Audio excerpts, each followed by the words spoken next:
Richard here again. Today I will be talking about the Sermon on the Mount, Matthew 5, 1 through 11. Leo Tolstoy wrote eloquently about the Sermon on the Mount.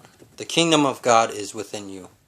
Unless we are aware that we are outside of the kingdom of God, that we need to knock on the door to be allowed in, we may spend a great deal of our lives imagining that we are on the inside. We must remember that all we have is a gift.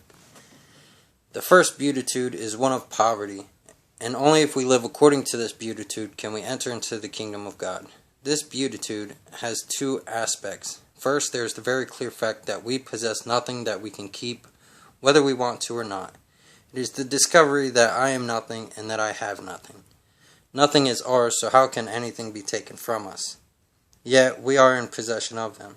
This is the second aspect of the beatitude. We are rich, and everything we have is a gift and a sign of the love of God and the love of men. It is a continuous gift of divine love. And as long as we possess nothing, love divine is manifested continuously and fully. We cannot go ahead Godwards unless we are free from possession in order to have two hands to offer and a heart absolutely open.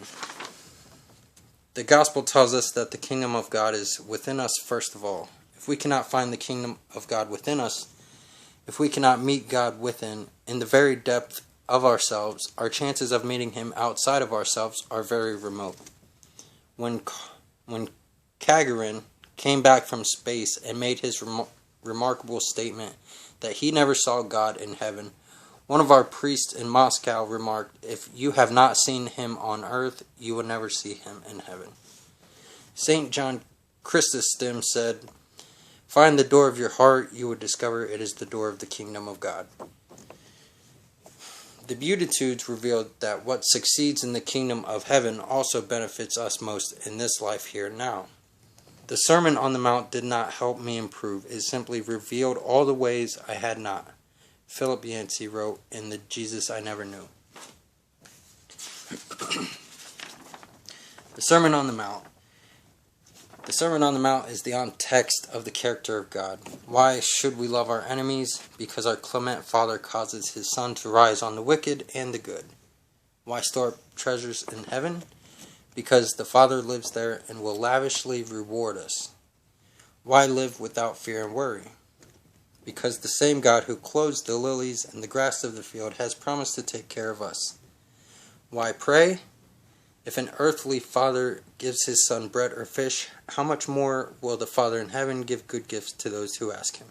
So Jesus gave us the Sermon on the Mount to impart to us God's ideal toward which we should never stop striving, but also show us that none of us will reach that ideal, and forces us to realize that the great distance between us and God. And finally, blessed are the poor. Matthew 5:3. What makes the poor deserving of God's concern? The poor know that they are in urgent need of redemption. The poor know not only their dependency on God and on powerful people, but also their interdependency with one another. The poor rest their security not on things, but on people. The poor have no exaggerated sense of their own importance and no exaggerated need of privacy.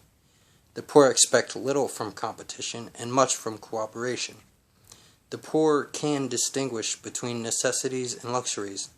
The poor can wait because they have acquired a kind of dogged patience born of acknowledged dependence.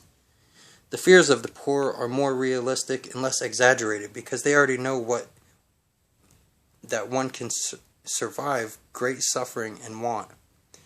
When the poor have the gospel preached to them, it sounds like good news and not like a threat or scolding.